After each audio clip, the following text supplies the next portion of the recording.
Okay, well, good afternoon, Isabelle Filliozat. Thank you so much for accepting this interview.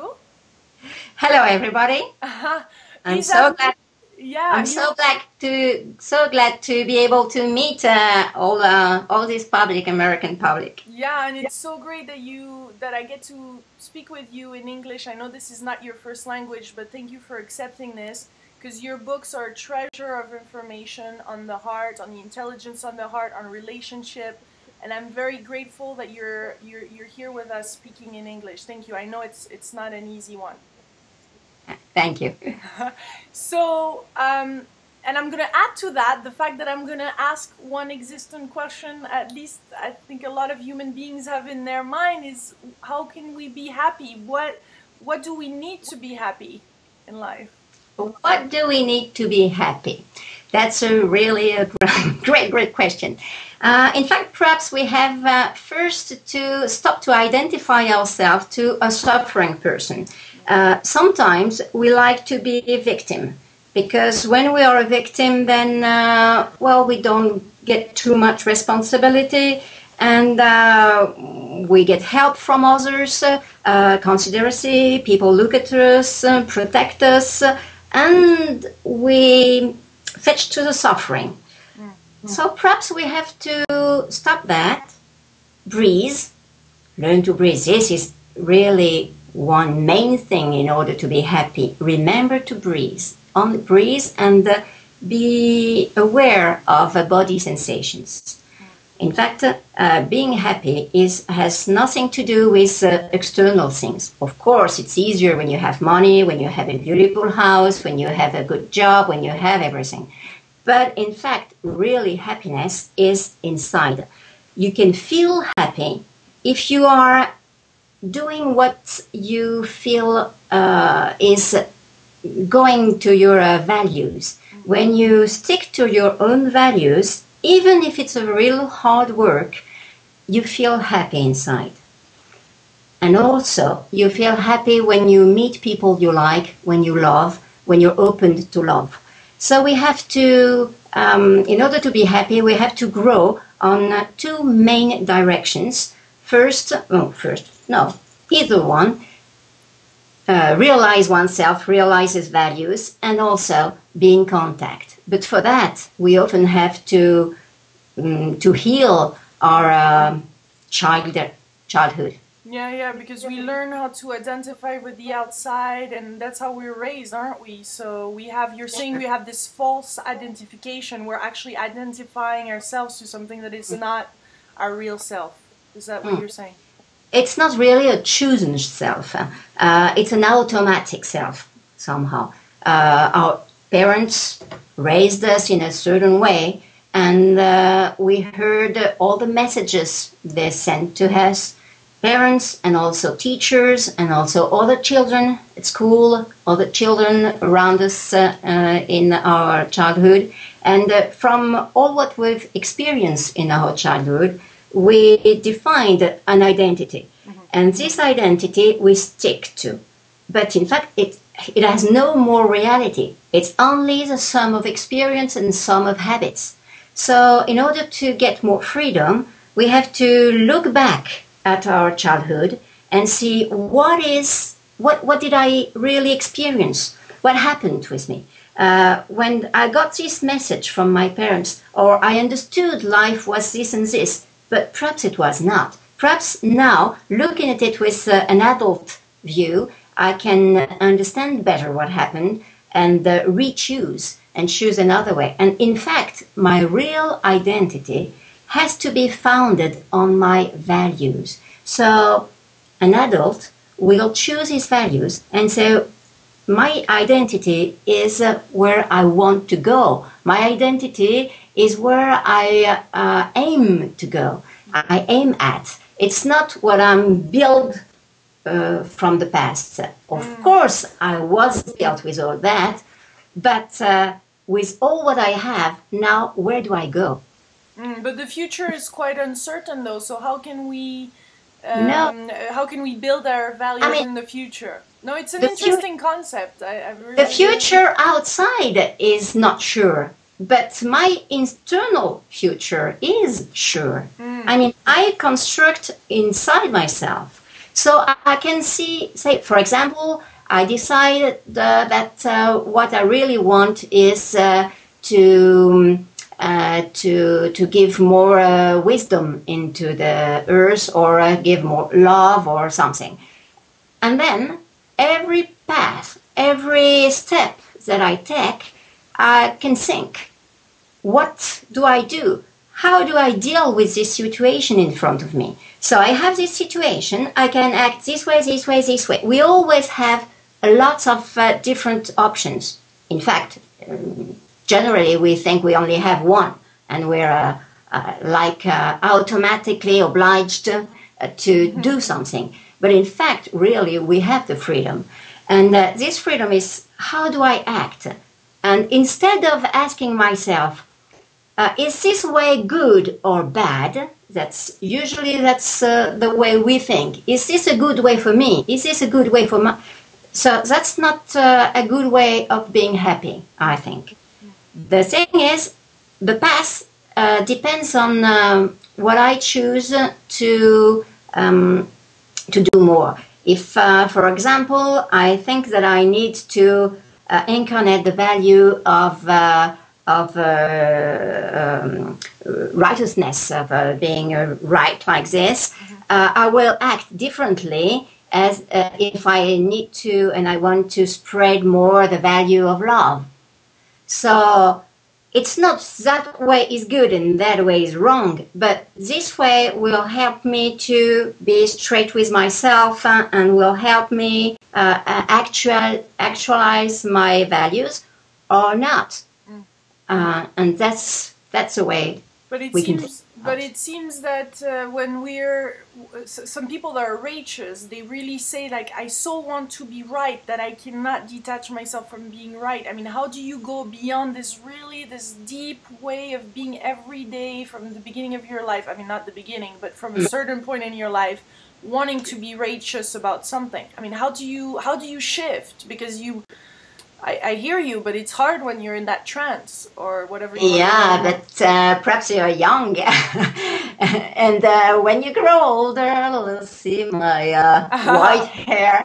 Then, if you turn back, you see that things you thought were good finally turned the other way, and also things you thought, well, that was wrong, that was really hard for me, that was not a good way. Well, finally, it happened to turn the upside down. So you never know. There is no one thing is right.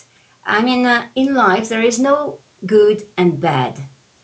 Something is good or bad depending of the topic, of the objective. And if I have a goal, does it reach the goal or not? But it's not good or bad. So doing right thing, for example, in education, as a parent, we always want to do the right thing. It's normal, but in fact it's impossible. And we can't always be right. And be right will not be the same thing, the same way of doing one day and another day. So we have to integrate this relativeness.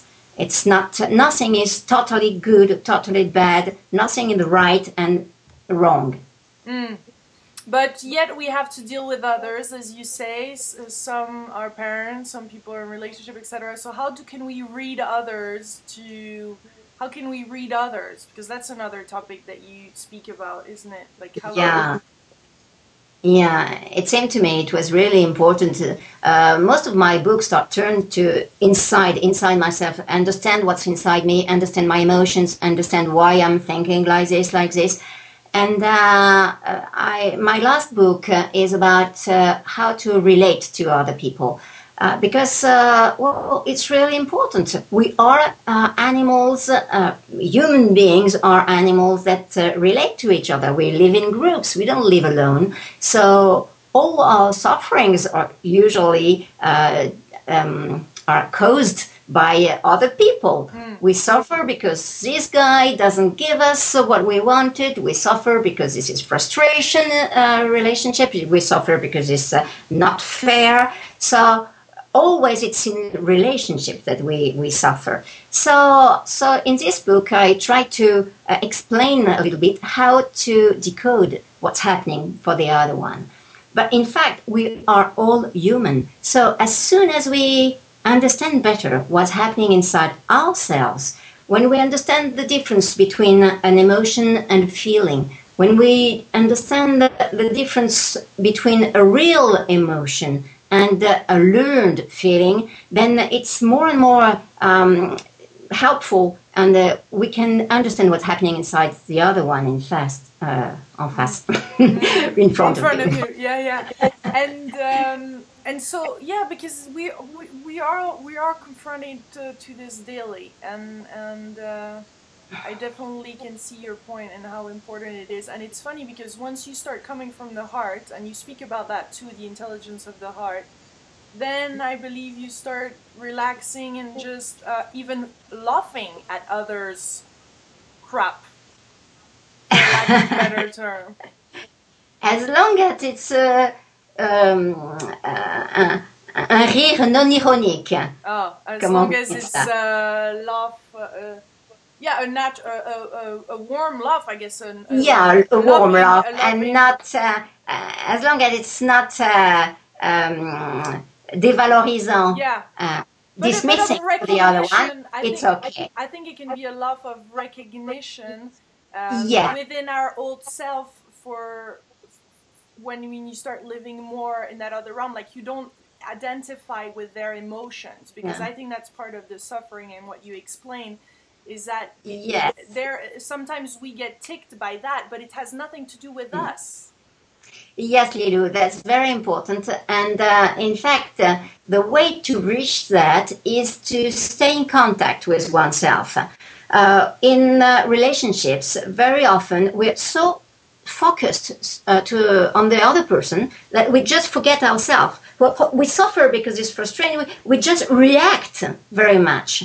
And because we react, we think we are inside ourselves, but in fact, no. We are too much in relation with the other one and too much focused on him or her. So first, in relations, we have to stay in contact with body sensations, with breathing. So if I stay in contact with myself, with my body sensations, my breathing, my emotions, my life, then it's much easier to see the other one as a person different from me, who has his own difficulties, who has his own emotions, who has his own feelings, his own view of the situation. At the same time, are we really, separated from that other person? Because we have to, it seems like we have to at the same time see ourselves different, like, oh, this is his stuff, but at the same time, we're all really one. So there's a paradox there. How do you explain that? Thank you, Lilou.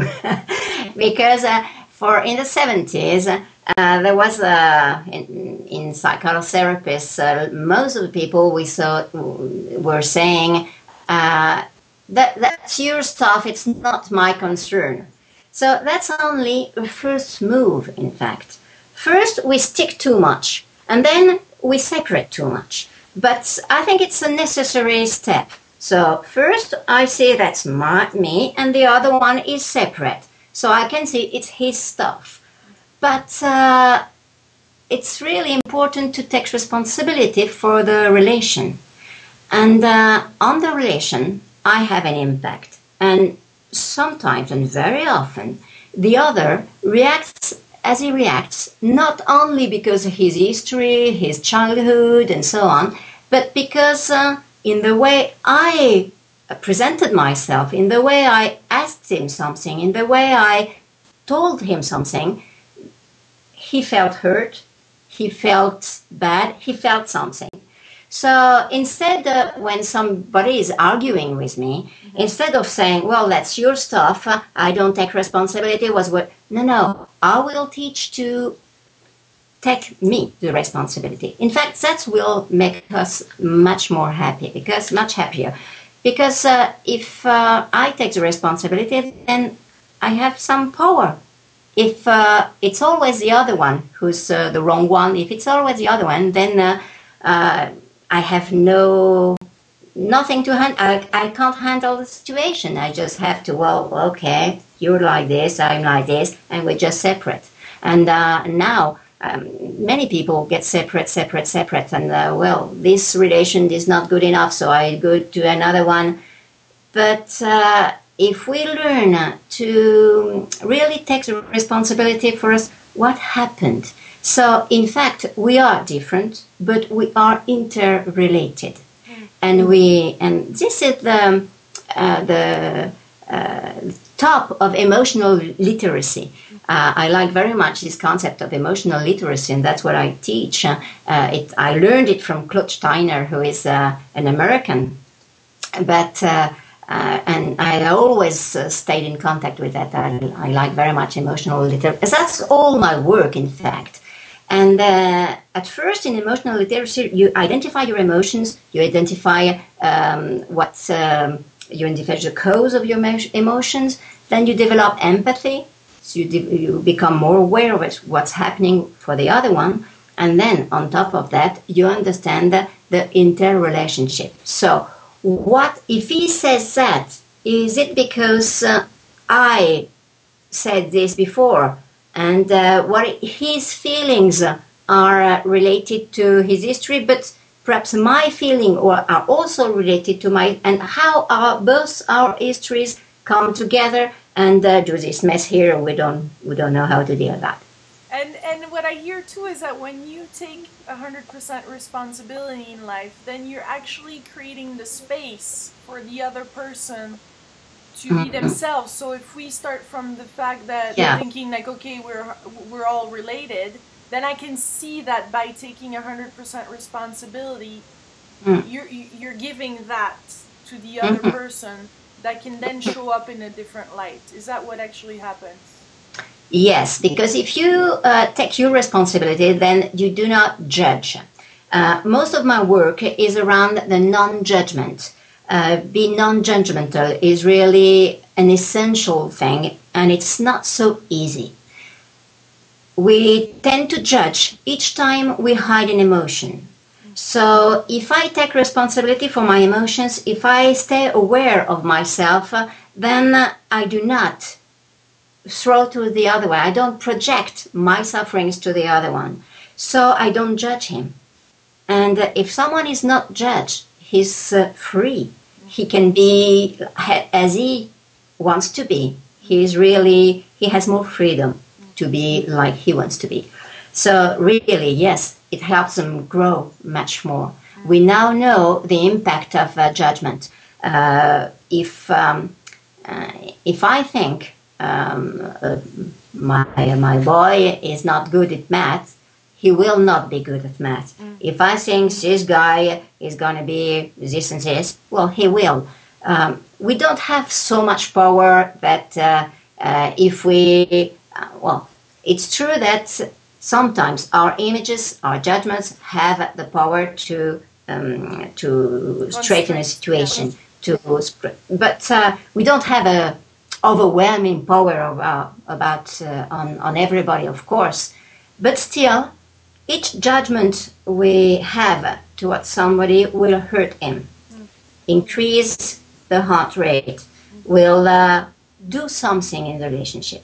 So if I can hold the judgment and just be aware of what is behind this judgment, because each time I'm judging someone, it's because, or judging someone, or myself, of course. That's a big one too, yeah. So if each time I hear a judgment in my head, be it towards others or toward myself, I just can stop and I breathe and I ask myself, what is my emotions? What is my need?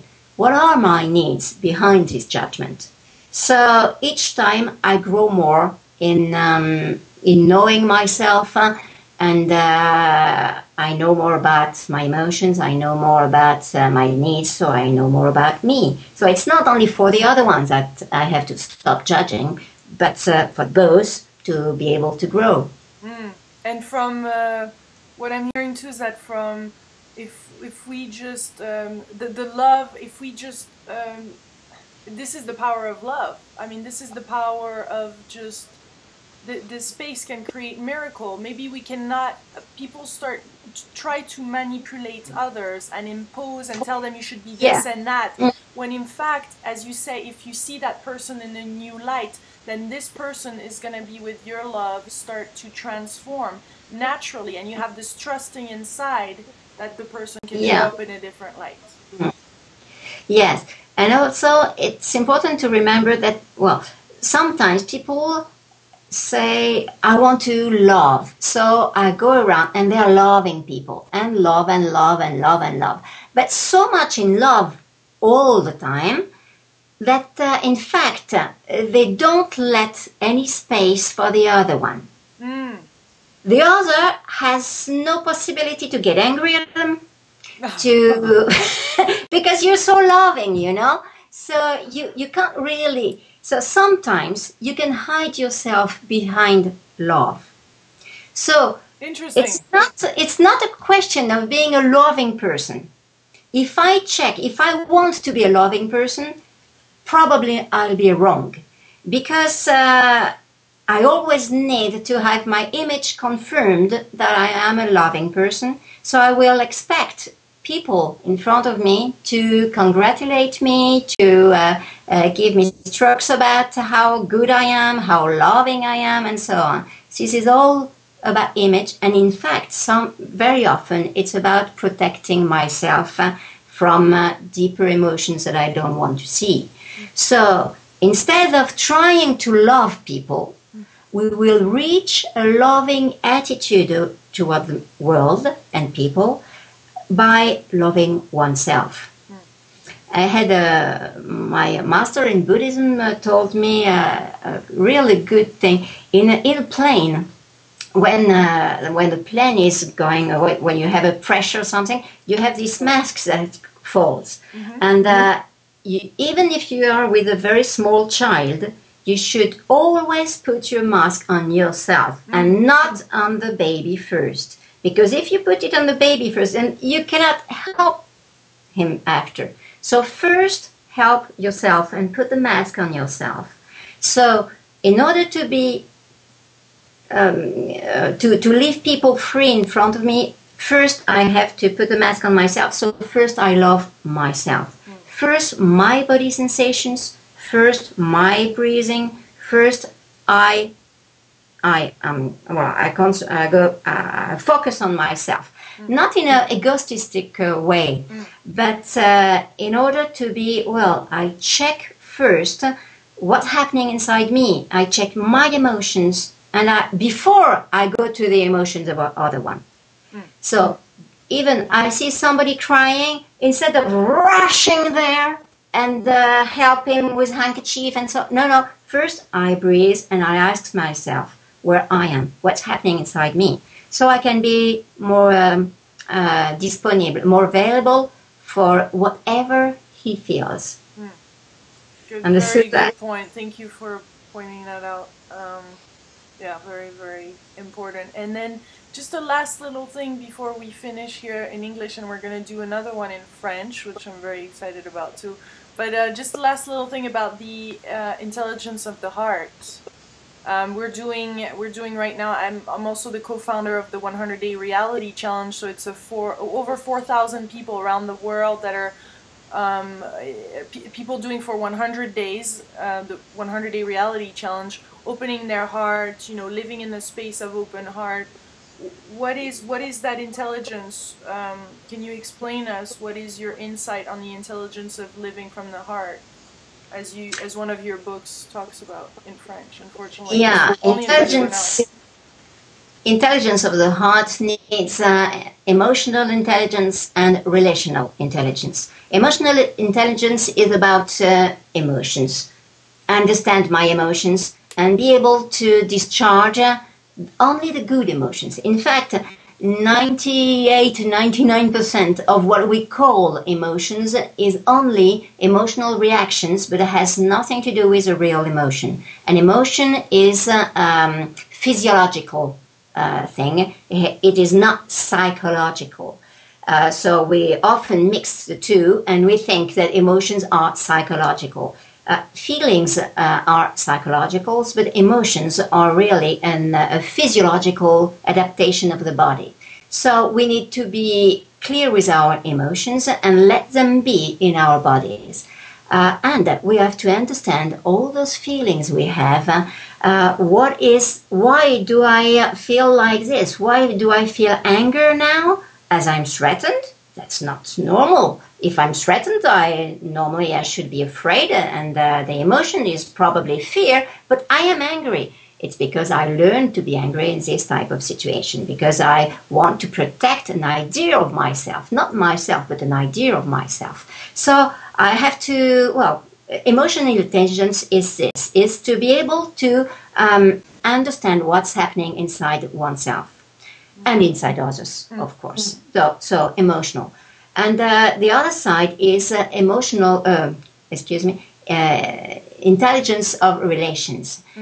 Relationship intelligence is how to deal with somebody. How when I act this way, the other one will react that way. Understand the mechanisms in communications. We learned so many things all these days. The psychologists did many experiences that show us what happens between two people, what happens when we are 4 people, what happens when we are 10 people, what happens when we are a whole crowd. So it's a general laws, and we need to understand those laws about relationships. When we master emotional laws and relationship laws, then we can be inside our heart, and we are more in contact with oneself and more in contact with others. And it seems like what we can expect is to have some healing to do once someone wants to open their heart. It's actually okay to experience some negative things or some confrontation with people or some relationship, because there's some things to heal before, wanting to open the heart is only one part of the process, and it doesn't mean it's personal when it comes to that, but there is a healing to do that will really eventually open things up. So it's yes, we need to heal our history.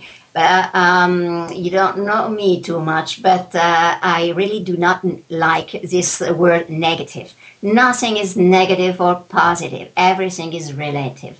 So it depends. It depends of the situation, it depends of the time, it depends of so many things. So one emotion or one situation we feel is negative. Well, as soon as I judge the situation as being negative, I have to ask myself, what do I really feel behind that? Because it's not really negative. Thank you so much, Isabelle Filliozat, for accepting this interview in English, I know, but I'm very thankful for that. Thank you. Thank you, everybody.